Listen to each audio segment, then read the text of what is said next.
There we go. And the camera finally starts. I think that my SD card is getting old. Anyhow, how's it going, everybody? Carpo here. Thought I'd make a video about knowledge and what value does it have. I was trying to look for a word that described myself in the sense of my seeking of knowledge and my curious nature. In fact, one of the things that, pretty much the only thing that sets us apart from animals in many ways is our curiosity. We are aware of our life and we're aware of our future death, but beyond that, what else makes a human different than an animal? And, of course we have opposable thumbs, but our curiosity is what creates our society, if you will, the things that we build.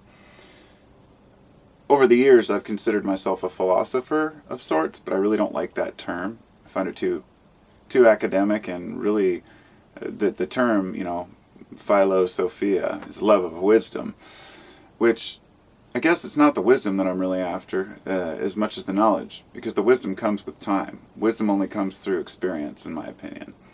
So, the word that I discovered, I guess, was it's epistemophile, or epistemophile, from the root of epistemology.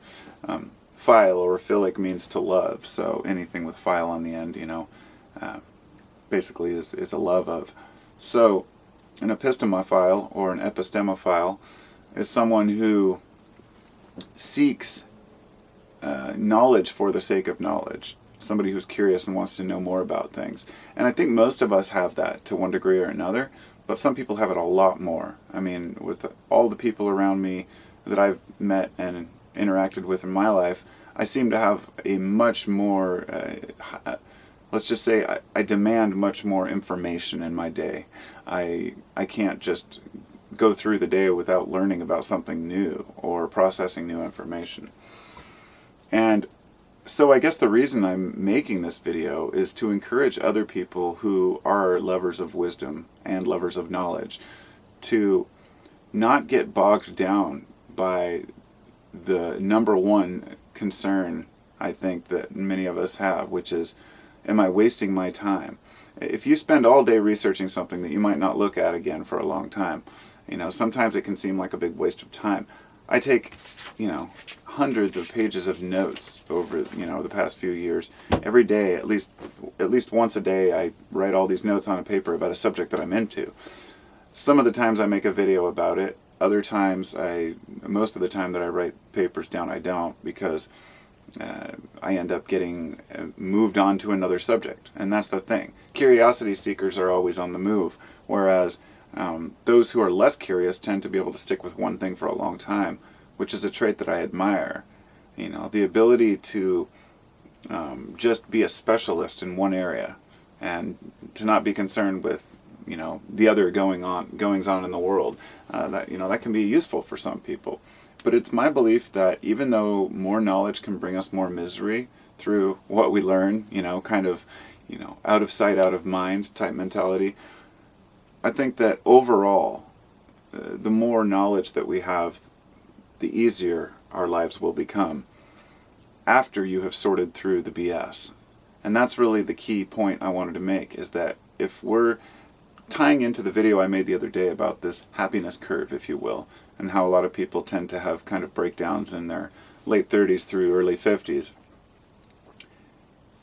My past few years, I've really questioned myself on and off about, am I wasting time? Should I be pursuing some, goal-oriented career that's not knowledge-specific, but rather just work? Because that's what we've been told to do, is work.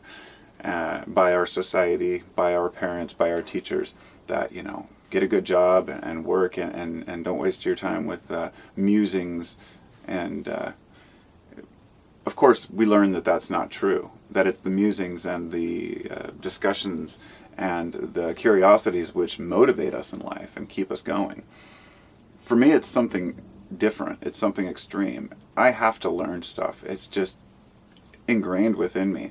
And then I will feel ashamed of the fact that I spent so much time learning about one thing. And then I think, well, wait a minute. I need to back up for a minute and say, this time in my life, I'm assimilating the knowledge. I think of it, the middle of our lives, as kind of a time when we've learned a whole lot and processed a whole lot in our lives, or I should say we've learned a lot and experienced a lot in our lives up to that point.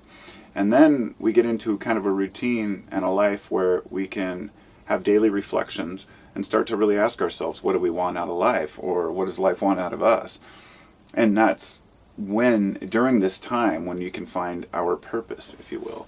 And do I believe that each human has some divine purpose that we're sent here to discover? No, I don't. I've gone back and forth on this idea over the years, but I firmly believe that we create our own realities. That is the free will, if anything. So regardless of whether there's a God or another dimension or a heaven or a hell, we have to live in this life right now and ask ourselves, how do we best approach it in ways that's going to benefit us and those around us? So the things that we're learning, I think we have to, if anything, ask ourselves if this is something we can use. Like I said, I believe all knowledge can be useful, and I believe all knowledge helps us lead better lives. But it should be a little more specific to things that help us lead better lives. So for me, a lot of the knowledge that I wanted to learn was about philosophy itself and the old philosophers, the ideas that we've already had. If you're not aware of the ideas that have already been thought, how can you possibly sort through it to come up with new ideas? It's like becoming a CEO of a company that invents toys, but you don't know what's previously been invented by this company or what kids even like. You have to understand that humans have processed a lot in the time that we've been here. So that's where I think that learning about other people's philosophies comes in useful. But as far as like philosophy being a class where you learn about other philosophers, that academic philosophy is just bogus. It's all about life experience. So it's a matter of carrying yourself with humility and realizing that no matter how much knowledge you have, it doesn't make you any better than another person. In fact, it can make your life miserable at times. When you are aware of the underlying bullshit that goes on in the world, then it's really hard to close your eyes again to it. That you can't just be a sucker anymore, or just fall for what you hear on the news or what some politician's telling you. And we learn from a pretty young age not to trust everyone, and that people will lie to us. It's just kind of part of being a human. But there are some of us who are completely honest people, and we find that part of society repulsive.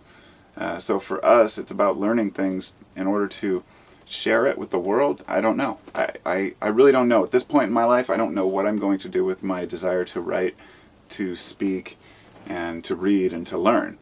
But that's the main point, I guess, here, is that I'm learning that this is assimilation time.